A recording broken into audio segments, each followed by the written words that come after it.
आज से 2.5 से 4 मिलियन साल पहले की बात है, जब इंसान सिर्फ अफ्रीका के जंगलों में रहा करते थे। ये इंसान धीरे धीरे नई चीजें सीख रहे थे, जैसे आग कैसे जलाते हैं, और उसके साथ में इवॉल्व भी होते जा रहे थे। और इसी इवोल्यूशन के थ्रू उन्होंने अपनी फैमिलीज क्रिएट की, जिसके जरिए उनके अलग अलग ग्रुप्स बने और कम्युनिटीज बनी, जिन्हें हम ट्राइब्स कहते हैं। ये जो अलग अलग ट्राइब्स या फिर कम्युनिटीज थी, इनके बीच में कॉन्फ्लिक्ट या फिर कॉम्पिटिशन होता था ज्यादा जमीन और रिसोर्सेज को लेकर। और इसी कॉन्फ्लिक्ट से दूर हटने के लिए कई सारी ट्राइब्स अफ्रीका के बाहर शिफ्ट होने लगी और माइग्रेट करने लगी दुनिया के अलग अलग कोने में। इस फिनोमेना को आउट ऑफ अफ्रीका थियरी कहा जाता है। इसमें से कई सारी ट्राइब्स एशिया के फर्टाइल लैंड जैसे चाइना और इंडिया में आकर बस गई, और कई यूरोप भी गई। उसके बाद में कई सारी ट्राइब्स बोट्स के जरिए ऑस्ट्रेलिया तक भी पहुंची, और इसी तरह से वो आइलैंड्स पर भी पहुंचे। अब जो ट्राइब्स मेनलैंड में रह रही थी, वो एक दूसरे के साथ में काफी इंटरेक्शंस कर सकती थी, इसलिए वो नई नई चीजें सीखते और इवॉल्व होते गए। और आज के टाइम पर हमने इतनी बड़ी सिविलाइजेशन इसी तरह से क्रिएट की है। लेकिन जो लोग आइलैंड्स पर रह रहे थे, जैसे अंडमान एंड निकोबार आइलैंड्स पर, वो इतने लोगों के साथ इंटरेक्शन नहीं कर पाए, इसलिए इतने इवॉल्व नहीं हुए और उन्होंने ज्यादा बड़ी सिविलाइजेशन क्रिएट नहीं की। और इसलिए हमेशा ये आइसोलेटेड रहने के कारण आदिवासी लोगों की तरह ही रहे और इतनी डेवलपमेंट नहीं कर पाए जिस तरह से हमने की है। 1947 के बाद हमारी गवर्नमेंट ने अंडमान एंड निकोबार आइलैंड्स में रहने वाले लोगों के साथ में कॉन्टैक्ट बनाने की काफी कोशिश की है, और कईयों के साथ में कॉन्टैक्ट बनाने में हम लोग सक्सेसफुल भी रहे हैं। लेकिन एक ट्राइब है जिसके साथ में हम लोग इतना कॉन्टैक्ट नहीं बना पाए हैं। ये है अंडमान आइलैंड्स के कैपिटल पोर्ट ब्लेयर से 50 किलोमीटर दूर नॉर्थ सेंटिनल आइलैंड नाम के एक छोटे से आइलैंड पर। इस आइलैंड का एरिया है लगभग 60 स्क्वायर किलोमीटर एरिया, जो काफ़ी ज़्यादा नहीं है। अब सोचिए कि ये ट्राइब जितनी ज़्यादा आइसोलेटेड है कि इन्होंने हमारी हिस्ट्री में रहे रूलर्स, उसके बाद में British rule, computers, smartphones, world war, covid, Russia Ukraine war, इनमें से किसी भी चीज़ के साथ में इनका कोई भी ताल्लुक नहीं है। ये सब बड़े वर्ल्ड इवेंट्स तो छोड़िए, यहाँ पर रहने वाले लोगों को ये भी नहीं पता कि खेती किस तरह से की जाती है, इसलिए वो जानवरों का शिकार करके अपना पेट पालते हैं। और यहाँ पर रहने वाले लोगों के साथ में हमारा बहुत ही कम इंटरेक्शन हुआ है, लेकिन जितना भी इंटरेक्शन हुआ है वो बहुत ज़्यादा वायलेंट रहा है। इतना वायलेंट कि इसमें कई सारे लोगों की जान भी जा चुकी है। पर बाकी आइलैंड की ट्राइब्स के साथ में कांटेक्ट बनाने में गवर्नमेंट को इतनी दिक्कत नहीं गई थी, लेकिन इनके साथ में हम इतना फ्रेंडली कांटेक्ट कभी बना क्यों नहीं पाए। और जब गवर्नमेंट ने एक बार इनके साथ में फ्रेंडली कांटेक्ट बनाया था, उसके बाद में हम लोग इनके साथ में इंटरेक्शंस कंटिन्यू क्यों नहीं कर पाए।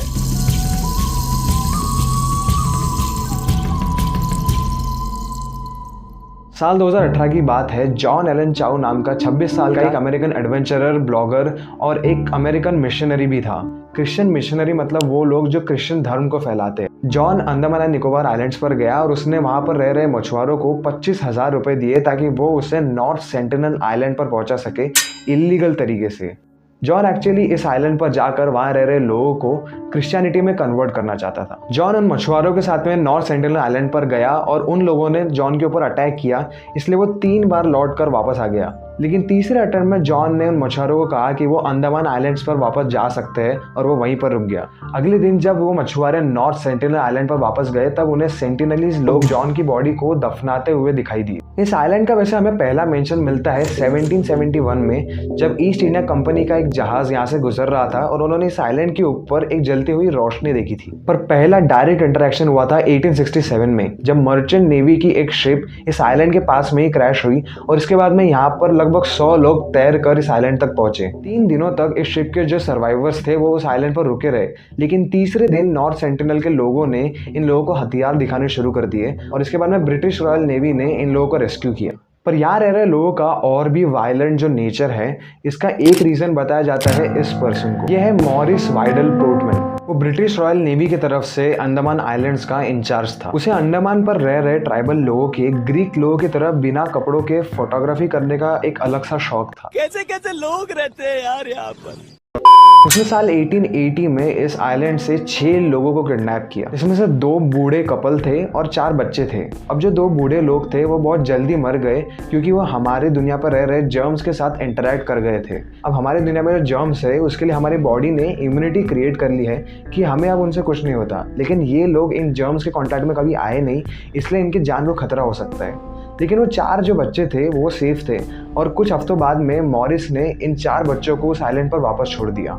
अब कहा जाता है कि हो सकता है कि ये जो 4 बच्चे थे ये वहाँ जाकर मर गए हो, या फिर इन बच्चों ने वहाँ पर रह रहे लोगों को इन जर्म्स को ट्रांसमिट किया हो, जिस रीज़न से वहाँ पर एक बीमारी फैल गई। और इसी रीज़न से हो सकता है कि नॉर्थ सेंटिनल आइलैंड पर रहने वाले लोग हमारे तरफ इतने वायलेंट हो, कि उनके हिसाब से हम लोग उनके तरफ डिसीजेस फैलाते हैं। फिर साल 1981 में एक प्रिमरोज शिप बांग्लादेश से ऑस्ट्रेलिया जा रहा था, जब इस शिप का वहां पर आइलैंड पर क्रैश हो गया। इस आइलैंड का जो कैप्टन था उसने नॉर्थ सेंट्रल आइलैंड पर रह रहे लोगों को हथियारों के साथ में देखा और इसलिए खतरा महसूस कर उसने शिपिंग कंपनी को मैसेज भेजा कि उन लोगों की जान खतरे में है। उसके बाद में शिप के लोगों को रेस्क्यू किया गया एक हेलीकॉप्टर के जरिए और उस वक्त नॉर्थ सेंट्रल आइलैंड के लोगों ने पहली बार एक हेलीकॉप्टर को देखा था। अब सोचिए कि नॉर्थ सेंट्रल आइलैंड के लोगों को ऐसा लगा होगा जैसे उन्होंने एलियंस का एक यूएफओ देख लिया हो सकता है कि एलियंस के लिए हम लोग नॉर्थ सेंटिनल आइलैंड हो और वो काफ़ी एडवांस सिविलाइजेशन में रह रहे हो।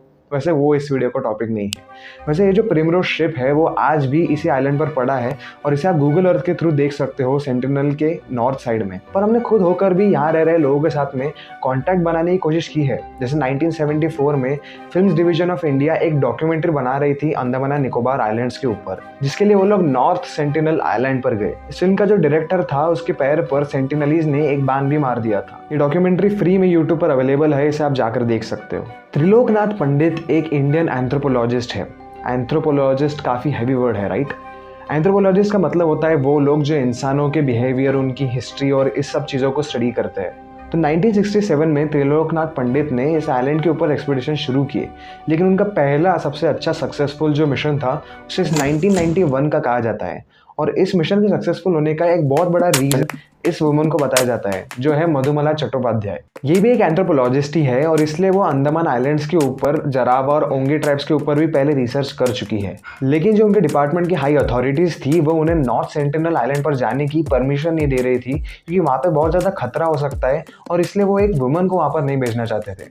लेकिन फिर मधुमाला ने अपनी फैमिली की तरफ से एक नो ऑब्जेक्शन सर्टिफिकेट लाया कि उनकी अगर जान जाती है तो इसमें उनका डिपार्टमेंट रिस्पॉन्सिबल नहीं रहेगा। उनकी टीम नॉर्थ सेंटिनल आइलैंड पर गई कुछ गिफ्ट्स लेकर साथ में। सेंटिनलीज लोग पहले तो जाकर छुप गए, लेकिन फिर उसके बाद में उनके फेंके हुए नारियल को कलेक्ट करने लग गए।